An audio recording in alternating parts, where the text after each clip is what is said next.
Professor Feldman, thank you for being on Damn Lies and Statistics. Before we start, I got to say, I legitimately loved this book. I'm not just saying that because you're here, but let me tell you why I loved this book and also why I hated it. It made me question my own beliefs, which as a white heterosexual male aged 18 to 49 in the United States, I'm always right.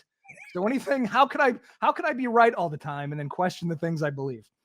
But that book made me do it. So I wanted to cover some of the damn lies that we believe about higher education. And have you perhaps refute them, agree with them? So let's pull up the first one, if you don't mind. All right. The first damn lie that we seem to understand is that college tuition is skyrocketing. Nobody can afford to go to college anymore, and everyone is an idiot. Brian, can you pull up the first slide? This is a slide of the most expensive schools. This is what the media would like us to believe. This is what they focus on because it makes for a good story. I've never even heard of Kenyon College, but evidently it's $71,000 a year. Franklin and Marshall, 70. Colorado, 70. What's that? Kenyon is my undergraduate institution.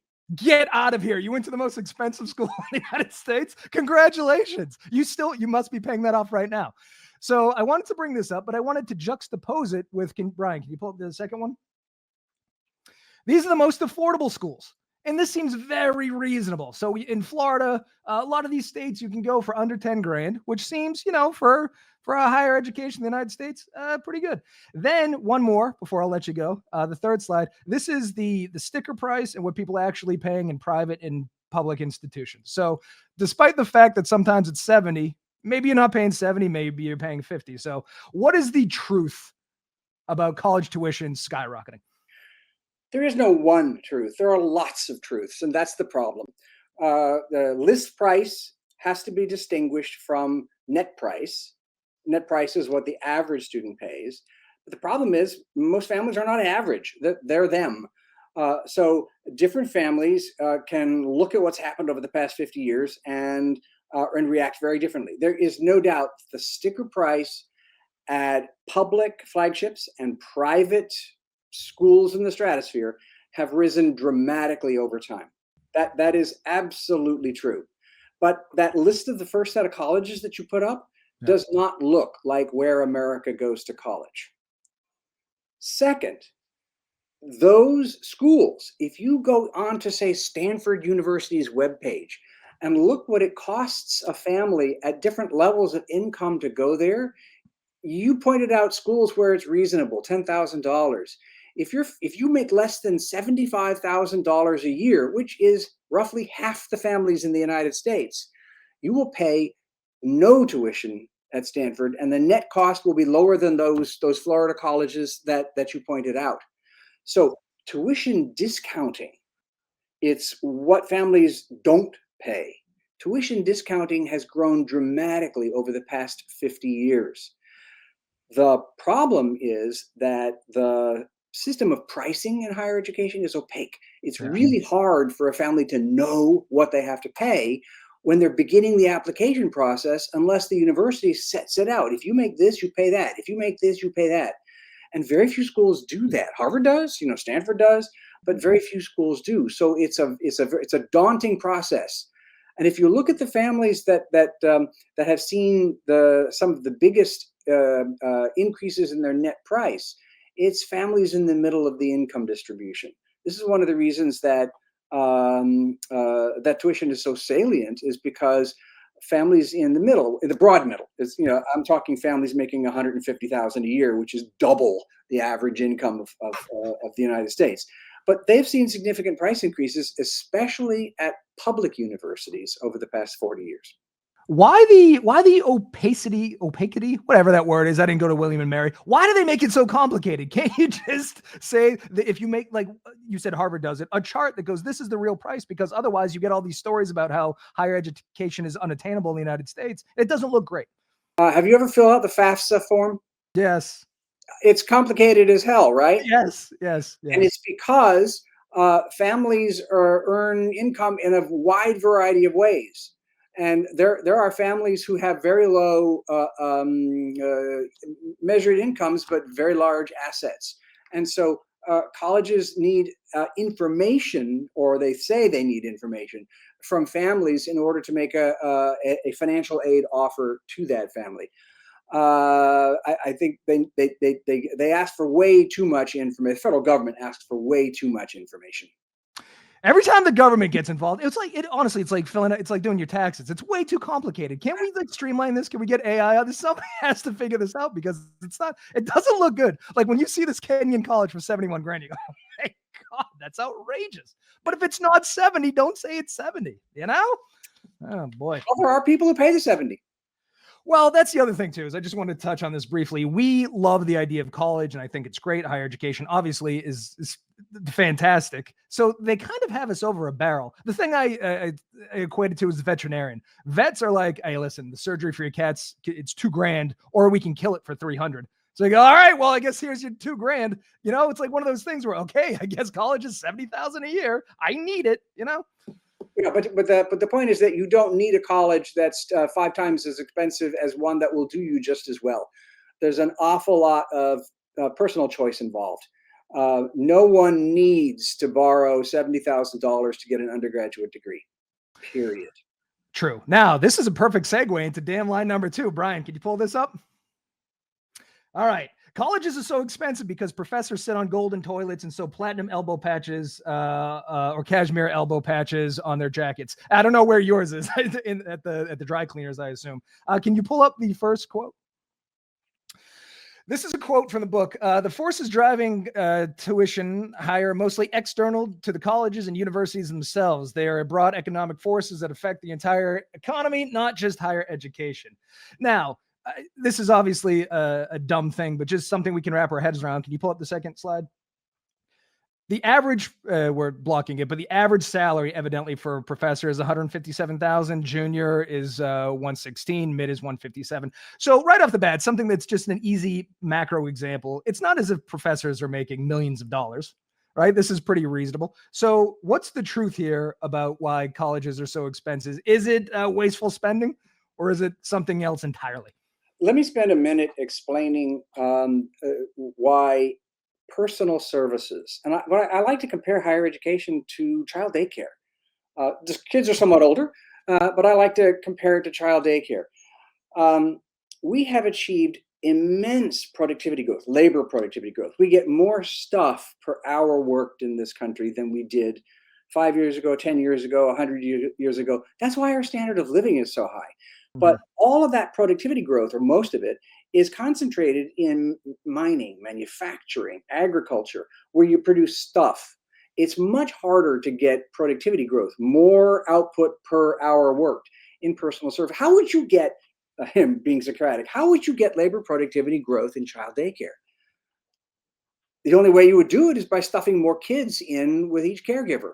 Right. That's not productivity growth. That's quality deterioration.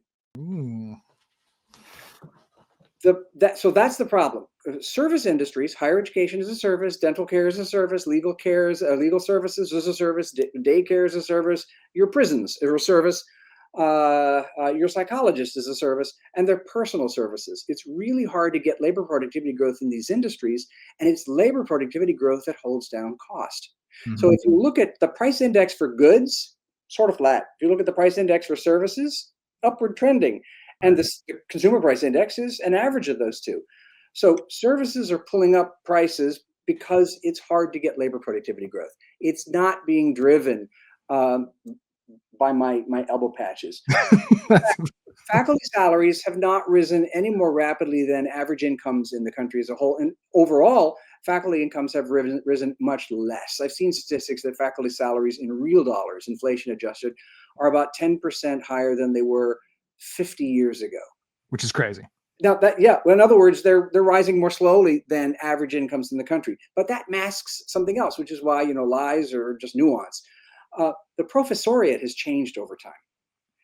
Most people think of the elbow patched, pipe smoking, tenured professor, but that's now a minority of the teaching profession. So salaries, if you look at salaries at the best institutions that follow the old model, those salaries have increased quite a lot. But there's been an increasing reliance in higher education on what are sometimes itinerant professors, temporary, adjunct. And unfortunately, this is concentrated at the schools that deal with the most vulnerable student populations, America's lowest income students. Where's the old model working well? At all those schools with those very expensive prices. So one of the big problems we have in higher education is this division of higher education into the haves and the have-nots. And have-not schools are dealing with the have-not kids. Right. That's a problem. You know what? A great thing your book does, and I've thought about this a lot, is you explain the dangers of averages. Because, and that's such a brilliant point. You make the point about rising sea levels, and it's a perfect illustration. We're not in college. Averages are it's kind of lying with statistics, because the difference is so, this contrast is so stark that the average is almost meaningless. And I think part of it too is spending. So I listened to this 4-part series, Malcolm Gladwell's Revisionist History. They talked about the college, higher education in the United States. A lot of it has to do with recruiting too. Like, you need really good food, you need really good dormitories, you need really good quads. And so it's like, in order to pull in the students that can pay the tuition, that's going to pay the bills, you need to invest in the product itself. And I don't think people realize that. They don't. The issue is whether the investment in amenities is excessive. Right.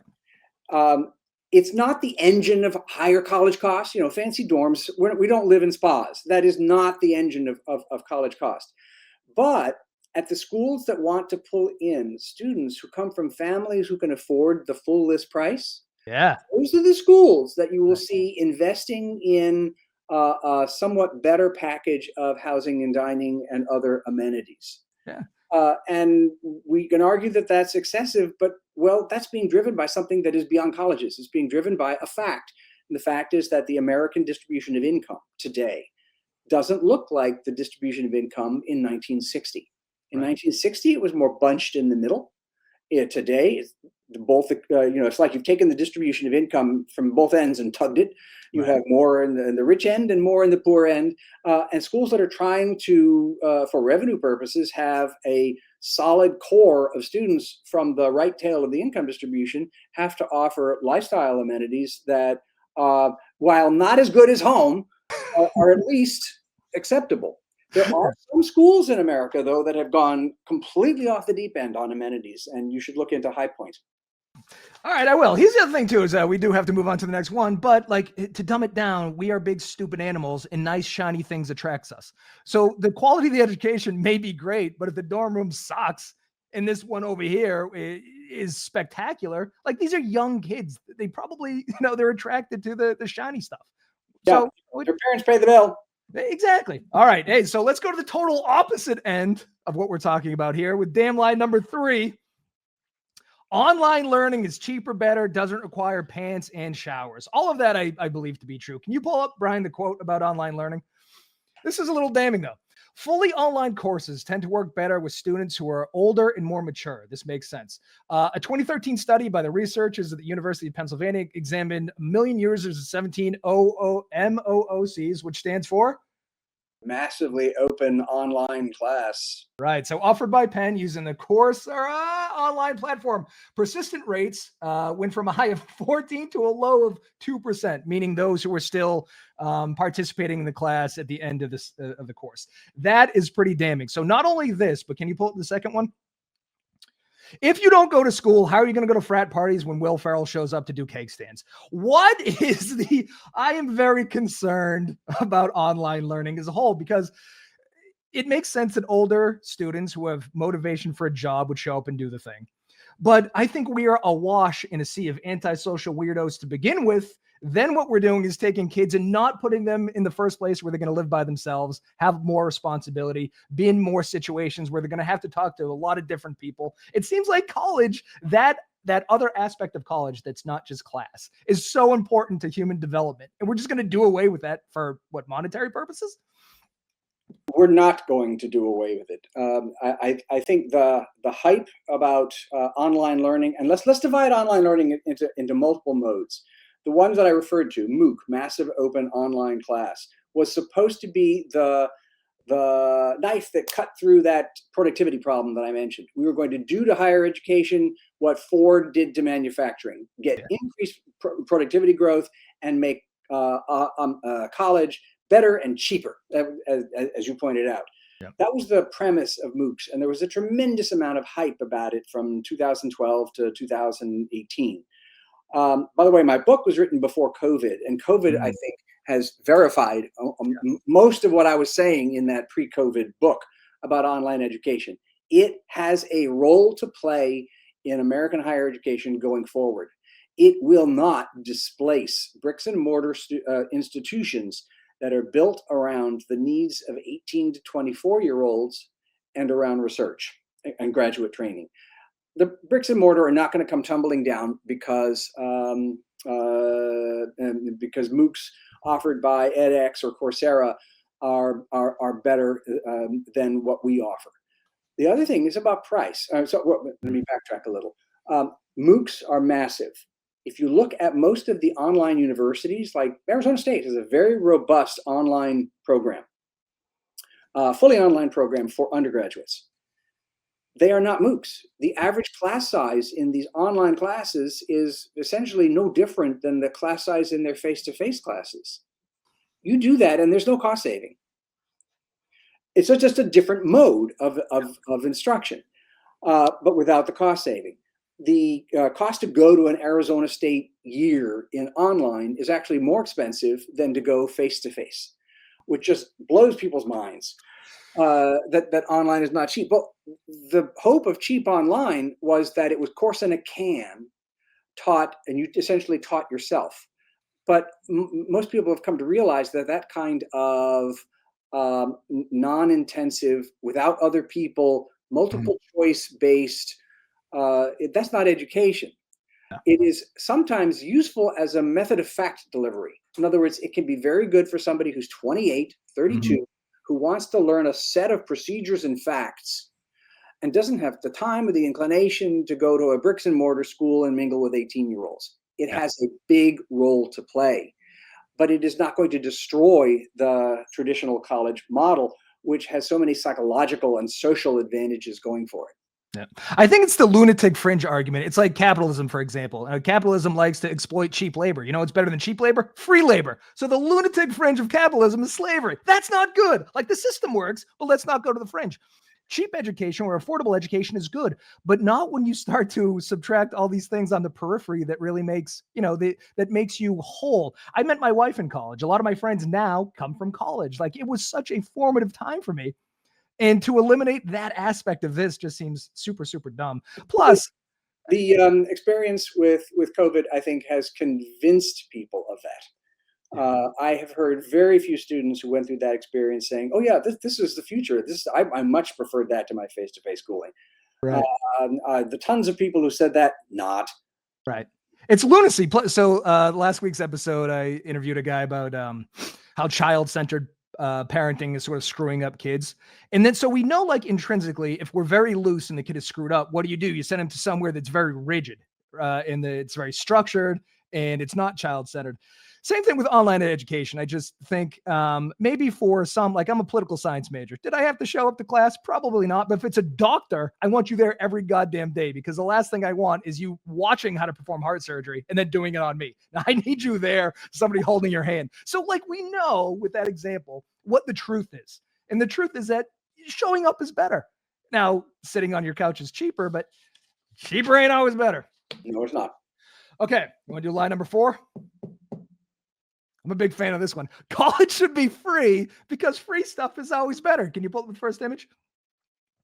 Perhaps you've heard of this guy. You mentioned him in the book. Old Bernie Sanders wants to give away some free colleges. Can you pull up the second one? This is a shitty image from Reddit, but these are the 44 countries that offer free education. Gibraltar is offering, Pakistan, Peru, Turkey. So I guess, what is your, what's the truth here with free college? Why, with all these countries, we're the biggest, strongest, most, we're an economic powerhouse. How come we can't do it? Oh, we can. I just don't think that the political will is there to do so.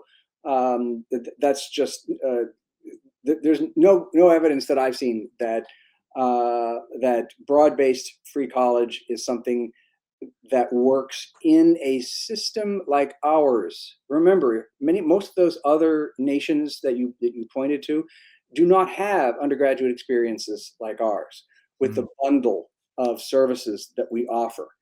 Most of those are, if you go to university in say Germany, the lectures are huge. They're impersonal. You never get to know your professors. You listen to a lecture or you don't. Many students don't. All of the ancillary services that we provide are not part of it. It's not the same undergraduate community that we have here.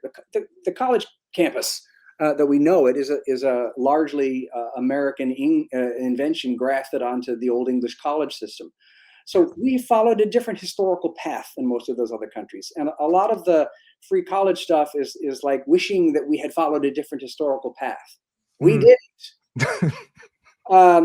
Now, having said that, I think we can understand that the idea that college needs to be more affordable for larger numbers of people. Let's forget the people in the right tail of the income distribution. They can pay for Princeton's full list price. We don't have to care about them.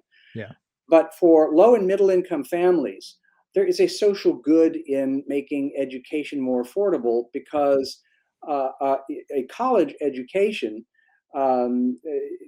generates both income for the individual and spillover benefits for others around them and for the state in the form of higher tax revenues. So there is a role for public subsidization of education. The political question is how much and how do we do it? If you make education free for all, in an interesting way, that's somewhat regressive. Because when you make, if we make public education free, the bulk of that benefit goes to high income families who are now currently paying the full list price of their public universities. They don't need that subsidy. Instead, we've got the low and the low middle income families who, even if you made tuition free, face financial obstacles because room, board, and foregone wages are the big impediments to going to college. So what we need is something that makes higher education more affordable for the 70% of the population that is actually constrained by the prices that they face. The upper incomes are not constrained by the prices that they face. Just blanket free. The argument for doing that is simplicity. Is that if college is free, everybody knows it's free, it's simple, and people will react by preparing for college earlier. I get that, but it's very, very expensive to make it free for everyone. It is. And again, this is like one of those arguments where if you don't know the nuances, you just end up sounding like an idiot, but I am an idiot, so it doesn't matter. What I think Tupac Shakur in his classic tune, Keep Your Head Up, said they got money for war, but they can't feed the poor. This seems to be a pervasive thing. And again, I'm certainly not anti-military. I mentioned off air that my father is a retired colonel. I'm an Army brat. I lived all over the world. I graduated high school in South Korea. Loved it. Loved the Army. But the U.S. defense budget, just humor me, is $841 billion. There's 1,000 million in a billion. There's 300 million Americans. You could take a fraction of the defense budget, for example, and no matter what, okay, we're the institution is different than it is in Europe, but seemingly you could pay for Kenyon University for every single American and still be fine. So it just seems, and again, I know there's nuances here and systems in place and things I don't know, but just high level numbers. If you look at this, you go, what are we doing? You know, the cost I mean, if you look at the cost of the Pell Grant program, for instance, that is something. It's changing actually. The cost of the Pell Grant program has been going down over time, surprisingly, because fewer students are availing themselves of that. But the federal commitment is right now is probably something in the $50 billion a year range, not including the National Science Foundation and the NIH and things like that subsidize research. But remember, even Bernie was only talking about public education. Here's the big problem. Public education in the United States is, for the most part, not the business of the federal government. These are state chartered universities. Right. And so any attempt at the federal level to make public tuition free is a complex political problem where you have the federal and the state governments having to get together. Just take a look at the wide variation across the United States in how states fund their schools. Yeah. At the top end, you've got states like New Mexico, which is poor, that spends a tremendous amount per full-time student, and you've got states at the bottom like Vermont that spend almost nothing. Right. Trying to design a system that blends those two together is very complicated. Yeah. I think too, in a society, not everybody has to go to college. That's another thing too, is that, we only need so many people with history degrees, because the only thing you can do with a history degree is write about history or teach about history. So, I don't know too. Right. It's complicated. I am actually writing a paper as we speak about how states could create their own free college programs much more effectively than the federal government. And I'm going to roll it out as a template for how states could think about getting all the benefits of making people aware that it's free for you if your income is less than X, while not making it free for people who are making $400,000 a year. Well, listen, once that comes out, you want to come back and talk about that? Well, if it gets some traction, sure. We'll get traction once this show gets on the air. So thank you for being on. I know usually this is the part where people plug what they're doing next, but you have exciting news. You're retiring. I am indeed retiring. But once again, retiring to write and to travel and to once again keep engaged in higher education. As my phone starts ringing, I'm going to shut it off. That's perfect timing. Sorry, we can edit this part out. I just shut it off. There we go. So you're retiring, but before you go, can you just tell me, so the book is The Road Ahead for America's Colleges and Universities. Do you have an optimistic view of the future? Do you think things are going to change wildly? Can they stay the course? What are we looking at in the next 20 years? The message of my book was one of cautious optimism, in the sense that the system that we know and love is not going to be destroyed by the forces of technology. And this book was essentially a critique of techno-optimism, of the idea that new technologies would wipe out the bricks and mortar institutions and replace it with cheaper, better online stuff. But that's a cautious optimism. What I fear is the bifurcation of the American higher education system into well-resourced institutions that serve a high income and a cognitive elite, and very badly resourced institutions that are working with America's working class, the children of America's working class families who don't have 1,600 on the SATs. Everything that I do is to try to increase awareness of this and increase the appetite for increasing the resources available to those schools that are dealing with America's most vulnerable students. The schools like Kenyon, the schools like Harvard and Stanford, and even public institutions like William and Mary. Yeah. We have our own problems, but as they say, they're first world problems. The schools that truly need our attention are small, private, liberal arts colleges that are not well endowed, and public non-flagships, the regionals that serve millions of America's middle-class students. So there's hope. Here's the thing. I minored in beer pong, and I don't know what my life would be like if I didn't drink as much Busch Light out of Solo cups. So I hope college in America continues to look something like the experience I had. Final anecdote. One of my students at William and Mary founded a brewery. Oh, there you go. See, this is why we can't let these institutions die. I'm sure that beer is unbelievably good. Virginia Beer Company. I'm going. All right, Professor Feldman, thank you for being on the show. You were a delight. Go buy his book. He's retiring. You could use the extra income. Thank you much.